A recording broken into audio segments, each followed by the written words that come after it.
Little bubble. Where does intimacy begin? I used to think that it began the moment your lips touched the lips of another. But then lack of connection kicked in during my first kiss, and I came to the immediate conclusion that unlike what books and movies tell you, you can smooch all you want and not feel an inkling of spark. Perhaps it could start during sex, but my first was the dictionary definition of unpassionate. Fast forward to years later when I met Braden Harmon and realized at once that intimacy came in all shapes and forms. It came in levels. The first level was instantaneous to our meeting. I suppose that feeling safe and heard while conversing with him in a second-hand bookshop already crossed lines that I'd never crossed with anyone else in my life. The second level was without a doubt our first kiss. Although leading up to that, I felt the intimacy building. It was like building an invisible string connecting us and intertwining bits and pieces of our lives that we shared with one another. The third level was when we first had sex. Never in my life had I felt sensation that intense. It was rooted deep in my bones and coursing through my veins. The fourth level was likely the most gradual one, and it centered mainly on the companionship that we had developed in our relationship. Gone were the courtship and dating times when we would always put our best foot forward. As we grew accustomed to each other, that was when the tears started coming in. I opened up to him and vice versa, no longer caring about whether I looked my best. Puffy eyes and snot be damned. I wanted him to know me inside out. He got comfortable farting in my presence every now and then. Yes, I stand by this. It's a small but subtle sign of intimacy. I burped in his face when I could not help it. We started off our mornings with a kiss, even with morning breath. I would like to think that the fifth level started today. There are fundamental differences that arise once you transition from dating to being officially together. From there are even more glaring changes when you go from merely being official and occasionally sleeping together to being official and living together. It required a certain level of intimacy, and as a newly moved couple, we were about to learn this hand in hand. That should be it, announced Braden as he closed the door to our one-bedroom apartment skillfully with his foot and put down the last of our cardboard boxes. I was already digging into the half pepperoni, half cheese pizza that I had ordered earlier from a tiny, family-owned place downtown, called Casey's. Braden shook his head and smiled playfully at me. Even after 2 years, that dimpled smile always got me. Between the two of us, I had always been the one with the bigger appetite. Prior to moving in together, Braden was even messing with me and said that I should pay 2/3 of our groceries as opposed to just half, since I ate a lot more than he did. Of course, it was a joke. I knew that deep down, he actually liked that I had a massive appetite, as he could always make me try recipes that he was trying out. While I adored the food to bits, regardless of whether it was home-cooked or takeout, there was no food in the world that I adored more than my boyfriend's cooking. "I can't believe this is real, babe," I commented, while my mouth was still somewhat full with pizza. Braden pulled the makeshift dining chair from the second-hand furniture shop they went to yesterday and grabbed a slice of cheese pizza before I could finish it all. "Me neither," he replied. "You know how in movies and stuff they portray moving in as an adultish thing and it's oh so sophisticated? It ain't like that." "Right, we've just been stressing out on our expenses and our apartment sure doesn't look half as cute as in the shows and movies," I said, half exasperated. But we were together. Braden put his cold hand over my warm one that was resting on the cheap table. "But we're together," Braden repeated. Later that night, after wolfing down half the pizza, we had to save some for the next day as pizza was way over our budget. Braden blasted some Silk Sonic bops on my JBL speakers and unpacked our boxes. One box at a time, we built our home together. For the most part, we packed lightly because of our lack of space and our desperate need for funds. We even sold some of our unused clothes and a few knickknacks from home in a flea market a month ago. Our apartment was not the biggest, but we had a good deal on it. The previous owner was a former student in a nearby university, looking to sell the unstylish but functional and strategically located place. I was ecstatic that it had come with its own washing machine and a few other useful furniture that the old owner no longer wanted. The place was not much, but it was home. In unison, Braden and I decided that this was where we should start our dreams. Maybe one day, our family too. Unpacking was exhausting, to say the least. While Brendan set up the decently sized television atop our console table, I unpacked some of the kitchenware and cleaning tools. Our couch was possibly the most exciting object in our apartment. It was one of the few new items I had decided to invest on since we spent a considerable amount of time watching TV shows and movies together. We ended the day by watching Friends reruns as we snuggled comfortably. "Darling, you're half asleep," I heard Braden whisper softly as he ran his hands gently through my hair. No, I'm not, I denied. Brayden let out a breathy laugh and pulled him even closer. Come, I'll carry you to the room, he offered, and that was the last thing I remembered before dozing off altogether. As expected, I slept like a baby. I did not even need time to truly adjust to our new bed and the environment in general. I naturally loved to slumber. I suppose Brayden could not say the same because it was still dark when the bed shifted ever so slightly, and he got up after leaving me a kiss on the forehead. I could hardly believe that this was my reality now. I would be sleeping and waking up next to the love of my life from today onwards. Of course, leading up to this point, we both worked our asses off to be able to afford our own living quarters.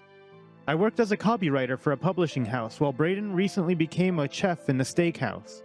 The pay was not generous, but the salary was higher than his previous job. Being a college dropout, his choices were limited, but he made do with what he had, and that was one of the things I loved most about him. He toiled day and night to be able to afford this, and he once told me that it was merely a stepping stone towards his dream of giving me a life that he thought I deserved. True to his word, what Brayden lacked financially, he made up for in every other aspect of our relationship. The following morning, after snoozing all 5 of my irksome alarms, I was woken up with smooches all over my face and the signature Brayden tickle.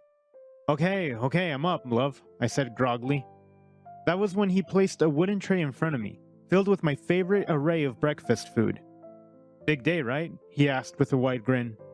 I nodded, surveying the food in front of me. He whipped out the best French toast in the world, topped with some fresh fruit and with a side of turkey bacon. My man could cook, he sure as hell spoiled me with it. Thank you for this, love, I affectionately said, pulling him close for a kiss. Morning breath be damned, I appreciated my man's effort and I would surely show that. Days like this made me even more grateful than usual.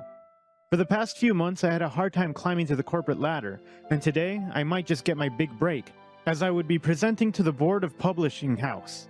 Knowing that I had a support system like Brayden made me feel like I could conquer mountains. We wolfed down our breakfast in bed, chatting and appreciating the warm sunny day through our small window. I wish we could just stay in bed all day like this, said Brayden. Savor the beautiful weather together, cook, eat, and all that jazz. I chuckled and ruffled his hair. I then put my nose to his and stared intently at his eyes. That will be our life in a few years, slothing around every day and doing whatever we desire without worrying about money. We'll work our asses off now so we can do that in the future. And work our asses off we did. Clad in smart casual attire, I grabbed my coat and was ready to take on the day.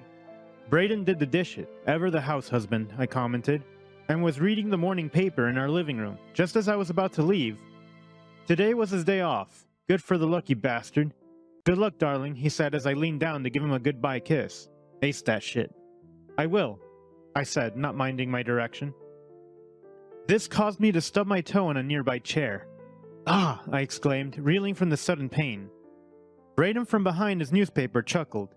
He peeped at me rubbing my toe and smirked. And I thought living with you would get boring, he teased. I rolled my eyes, playfully. Jerk.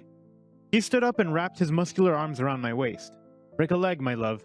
He kissed the side of my ear playfully while resting his chin on my shoulder. Can't wait for the good news you'll be bringing when you get home.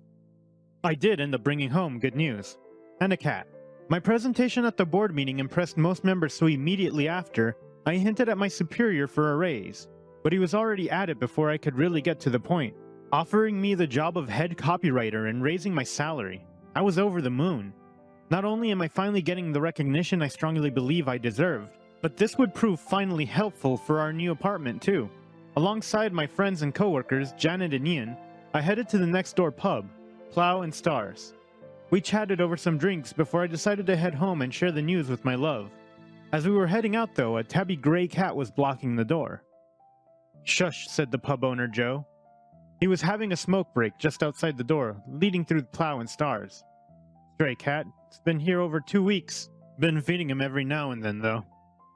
The adorable cat would not budge through, and now was staring at me directly, as if pleading with its hazel eye. It looked a lot like Mrs. Norris, Filch's cat. I thought of how much I had always wanted a cat but had never been allowed one since my mom was allergic. It dawned on me that now I had my own place with Brayden. I could finally have one. Impulsively, I squatted and picked up the cat. Think I can take him? I asked, petting the furry friend which already made itself comfortable on my arm. You'll be doing us all a favor. That's how I ended up with this fat tabby kitten at our doorstep. I figured I would surprise him with the cat first. He got upset that I did not consult with him first. I would say that it could be my reward for getting promoted. What can I say? I really wanted the cat, and I thought it would be a cherry on top of a very nice cake if we could have a child. Through in the form of a pet for now. Darling, I'm home, I announced dramatically. Brandon was standing in the kitchen, which was directly in front of the front door. The apartment was cramped like that. He looked puzzled at first and then laughed. "You're so dramatic, love," he said, wiping his hands on a nearby kitchen towel. "Hello, sweetie." Mind you, I was still hiding the kitten behind my back. I always wanted to do that, you know, I said as I leaned in for a kiss. In movies, the husband or wife must always have the dramatic entrance in their home when they come back from work. He shook his head and laughed again. Dramatic entrance it is. "Come in then, love. I was just thinking of what to make for dinner, like a good house husband." And then the damn kitten meowed. I was busted before I could even explain. I then held out the furry creature in front of Brayden as he remained to look shocked for a moment. "A kitten, Charles." "Really?" he said quizzically. "I don't know about that, love." Nonetheless, he took it in his arms and lovingly pet it while I explained that I had found him outside the pub near work. "I just thought we could have a little baby, you know, so that we don't feel lonely when the other is at work," I clarified. "Also, as a little celebration for my promotion." From skeptical, Brayden's face turned bright at once and he gently put the cat down to carry me and spin me around. "That's amazing, baby! What did I tell you, huh?" He cheered before attacking me with kisses on the neck that made me giggle. "We definitely need to celebrate. Should we finally try that French restaurant in town? Takeout, it's on me," of course, I offered. "And can the cat stay?" "You'd better be thankful you got promoted, love. The cat can stay." Later that night, after settling the cat and hopping in the shower together, we cuddled up on the couch and were ready to order our dinner. Bistro du Vin, that we had passed by earlier, when we were shopping for furniture. Naturally, we looked at their menu curiously. Pricey was an understatement, but the food looked so enticing. Right off the bat, I knew that my footy boyfriend wanted to try it, and I was overjoyed that I finally had the excuse to treat him to the good food he wanted. On the other hand, our newly adopted cat was feeling right at home. We had placed a makeshift bed for it using one of Brayden's old throw pillows, and prepared a bowl of water and some food for it. Brayden assured me that if I really wanted the cat, he would visit the pet store near his workplace and purchase some supplies. It was an added expense, but I appreciate the gesture so much. As we skimmed through the Bistro du Vin's takeaway menu, we were in awe of how delectable the food looked. But the names of the dishes were so foreign to us that we were just laughing at how badly the other butchered the pronunciation. "How about this, darling? Bisque de homard." "That's about the easiest thing to pronounce on this goddamn menu," Brayden bantered. I chuckled. "I'm pretty sure that's only soup, love." "Okay, I give up. You're ordering." "God, I can't believe you're sacrificing me for this," I joked. "You're not slick for this shit. You'll be taking the secondhand embarrassment, alright?" And so I ordered, butchering every French word that was on that damn menu. Brayden was whispering in my ear the entire time I was on the phone, making the silliest pronunciation and making me laugh. I blushed furiously when he said all these French words, but all I want is to just French kiss you. He stopped at once when he realized how quickly I'd gotten flustered, and I hit his arm, playfully, but hard. 5 dishes ordered, every single word mispronounced, and 3 minutes later the delivery order was placed and the agonizing phone call ended. I petted the loving cat, which had now wedged itself in between me and Brayden on the couch, as the latter watched the show manifest on our now fully set up television. He must have worked on it while I was in the office. "What should we name him, love?" I asked. "Reminds you of Miss Norris, doesn't he?" We were both massive Harry Potter fans, and it was one of the things we bonded on a lot. He was aghast when I found out that I'd watched the movies without reading the books, though. Admittedly, it was blasphemous, especially given that I was an English major. He swiftly lent me his copy of the book series the next day, although he constantly ranted about how it would not give me the same experience, since I was already familiar with the whole plot. I enjoyed the books nonetheless. We were still in the early stages of our blooming relationship at that time, and to see Brayden passionately talking about a topic made my heart flutter. When I say passionately, I mean passion-a-fuckingly. His eyes would sparkle, his smile so wide and his dimple so deep, and he would blabber on and on. "We're not naming our cat Miss Norris, Charlie," he disapproved playfully. "The next thing you know, we get back from work and he's petrified." I roared with laughter. We would name him our ship name or something. Brayden's green eyes widened and frightened aghast. He raised both his hands and backed up on the couch. "I am not taking part of this," he replied. "I won't be the one of those parents who get hated by their children because they named them something hilarious like a ship name." Fair point. What about Bubbles? Like the Powerpuff Girl? Yeah, kinda. I was thinking because this cat will now be a part of our family in our new apartment. You know? And the apartment is like our little bubble. Brayden scooped the kitten and cuddled it in his arms. Little Bubbles. How do you like that name, huh? He baby talked to the cat. The tawny cat meowed right back, gazing at Brayden and licking his finger. Aha, Little Bubbles. How about we combine little and bubbles, like Libu? Or Liebe, I exclaimed. Like the German word for love? Exactly, he exclaimed before turning his attention to the cat. Little Bubbles, also known as Libu. That kinda sounds whack. Although, don't tell your other dad, okay? So we're calling you Liebe as your nickname from now on, boo. Liebe, I repeated. Liebe. The food was not it. You would think that at that price point it would be the best food you would ever taste, but it really was not. Brayden pretended that he loved it, but I knew better. He was just being kind because I had spent so much on our order. It was not until I said that he could cook way better that he shared his true sentiments. He appreciated the treat nevertheless and wanted to celebrate my promotion. We still enjoyed the company of each other despite the overly priced and overrated dinner. Not everything that glitters was gold indeed. But when we were with each other, not even the atrocious food could dampen the mood. I guess the only happy tummy tonight is Liebe's, commented Brayden, as he placed our leftovers in the cat's makeshift feeding bowl. It was true. After Brayden picked up the delivery at the apartment's complex lobby, we quickly set up the styrofoams of food in our rickety dining table. We did not dig in immediately, though, as I wanted to snap our first family picture. Brayden held up Liebe, which affectionately rested his head on his arms while I wrapped my arm around Brayden, while the other held up the phone. The two of us were smiling from ear to ear, and even took some selfies while looking at each other. Love evident in our eyes.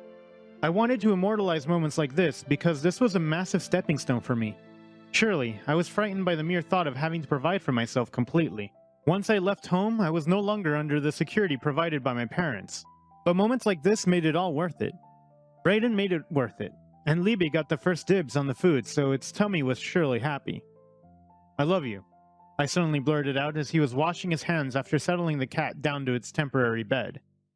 He stopped at once and approached me, holding my hands in his and looking me sincerely in the eyes. And I love you. I'm grateful that we finally moved in together, no matter how hard it was. I know that the going will get even tougher, but I'm no longer scared. I'm with you. I broke free from his grasp and took his face between my hands. This, I whispered, is the start of all we dreamed of, and more. I said we had only reached the 5th level of intimacy, the moment that we moved in, but as I laid in bed wide awake that night, I firmly believed that we had transcended way past that. We could be thousands of levels in for all I care. What I knew was that this felt right. It was midnight and Brayden was fast asleep. This was the first, as I was normally knocked out way before he was. As he rolled over and unconsciously curled closer to me, I knew that this was right. As I felt his hushed breathing and watched him look so peaceful, I knew that this was right. Even in sleep, he reached for me because, even in sleep, we are in love. Before, when I would lay awake in my old bed late at night, my mind would be plunged with worries. I would worry about my career, worry about the future, and more. But now, even with bills coming at us and I still had worries, I was relatively at ease because Brayden was there with me. It did not matter that I went home with a stray cat without consulting him. He would relent as long as my request was reasonable. It did not matter that I initially looked annoyed when I realized that Brayden had placed his Marvel stuffed toys in our bed. I was pretending anyway, and loved when he showed his fanboy side. It did not matter that we did not have much furniture or decor yet. We would work hard to improve our space as we go. It did not matter that life was unpredictable and surely had lots of surprises, some of them unpleasant, in store for us. In our little bubble, we would conquer it all together. The end. Thanks for watching. Consider subscribing to become part of our Rainbow Force, and stay wholesome.